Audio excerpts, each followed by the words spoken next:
Lani's hand, can waste that become a household waste is transformed into selling value item with the strength of bright color painting style to become her specific characteristic. Now, the production of Lani's can has different kinds, something from CD boxes, dirty clothing places, to hand sanitizer and many more. According to Lani, the painting idea arose by itself, most of them from children's daily day. Then, the production advantage is more because all products are made by handmade.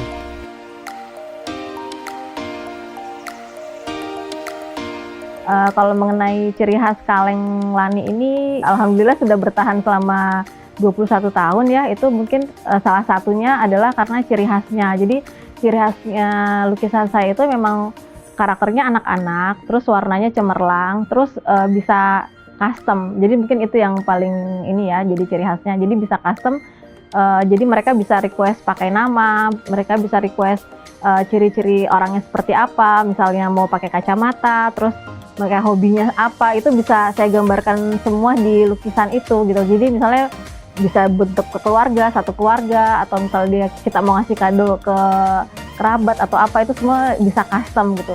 Dan biasanya lukisan saya ini nggak ada yang sama gitu loh. Jadi di setiap produk lukisannya memang berbeda-beda. Terus dengan warna yang cemerlang-cemerlang itu, alhamdulillah sampai saat ini banyak orang yang sudah tahu. Misalnya dia ngelihat produk saya dari nggak ada mereknya juga, alhamdulillah udah tahu itu kalau produk Kaleng Lani. Biasanya gitu.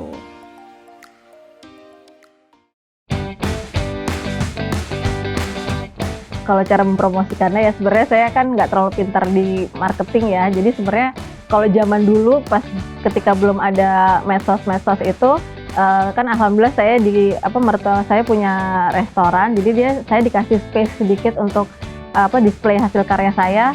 Kemudian diharapkan waktu itu restorannya kan sudah restoran lama ya, jadi pelanggannya udah banyak. Jadi ketika saya baru merintis diharapkan pelanggan pertama adalah pelanggan restoran seperti itu. Terus kemudian kalau zaman dulu saya rajin ikut pameran-pameran aja kalau dulu gitu ya. Terus mulai banyak diliput oleh media ketika saya ikut pameran yang skalanya agak besar, skala nasional seperti itu. Kemudian ketika saya display kaleng-kaleng saya, mungkin saat itu unik ya, belum ada yang seperti itu juga. Ada satu media yang meliput. Kemudian ketika nama saya ada di media itu, alhamdulillah media-media lain mulai ngeliput-ngeliput saya, maksudnya koran, televisi seperti itu. Nah, karena sudah masuk televisi, jadi mulai banyak yang tahu seperti itu. Kalau itu zaman dulu ya. Kalau misalnya sekarang kita aktif aja di Instagram sih, di medsos. Jadi setiap ada produk baru atau ada pesanan baru, saya posting di Instagram. Itu biasanya nanti adalah yang akan nanya lagi, terus berkelanjutan seperti itu.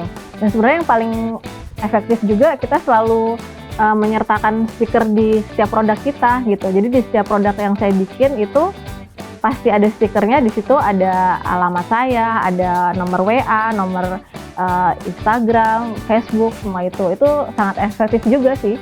Jadi kayak misalnya setiap ada pemesanan souvenir 100 buah atau misalnya ada workshop 100-200 anak, itu saya pasang stiker di setiap produk saya, ya alhamdulillah pasti akan ada yang nyangkut lagi sih setelah itu.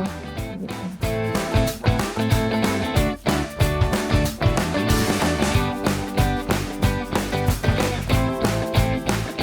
Kecuali pada masa pandemi ini, sebelumnya Kaleng Lani itu nggak pernah memproduksi ember cuci tangan atau botol-botol hand sanitizer, tapi karena pandemi mencoba jual, abis itu diterima di masyarakat, jadi kita lanjut gitu.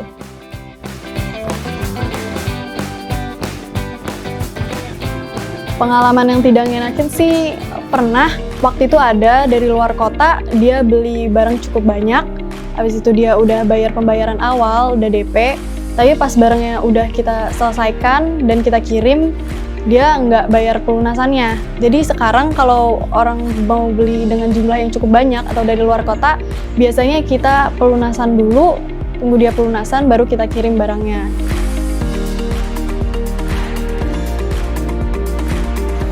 Not always fine, Lani ever got experience not paid in full by her customer, but she is sincere and still serve her customer well.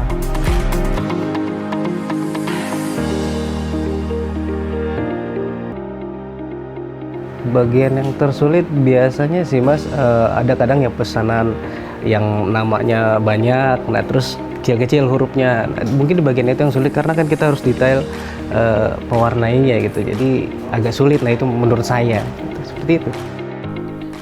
Besides producing, Lani is now also sharing knowledge by opening can painting classes for children. The goal is that the kids are aware of the environment and can save the art. Jadi saya pernah dapat penghargaan di tahun 2011 oleh salah satu tabloid di Indonesia sebagai perempuan inspiratif.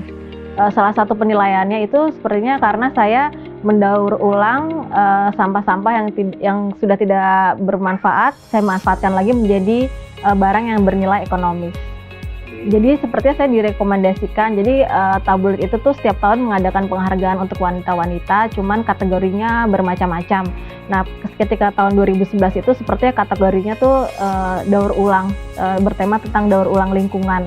Kemudian saya dipromosikan, kemudian alhamdulillah saya dapat.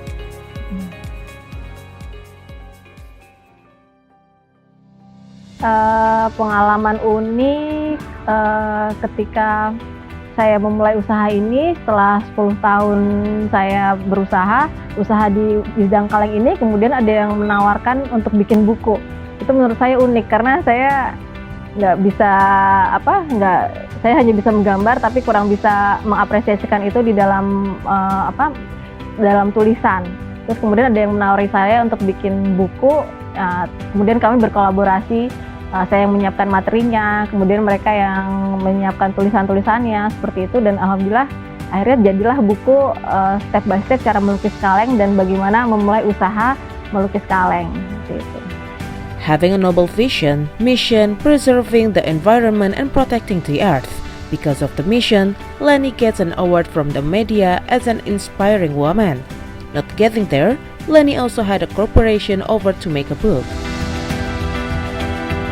Visi misinya sih lebih untuk ke pelestarian lingkungan sebenarnya. Jadi karena kaleng-kaleng yang saya gunakan ini kan semuanya kaleng daur ulang ya. Jadi diharapkan saya dapat membantu untuk menjaga bumi inilah supaya sampah-sampah itu dapat dimanfaatkan lagi menjadi barang yang berguna dan bernilai ekonomis. Kalau dipikirkan saya usaha selama 20 tahun di kaleng nih, alhamdulillah mungkin sudah jutaan kaleng ya saya daur ulang kembali menjadi kaleng barang yang lebih bermanfaat.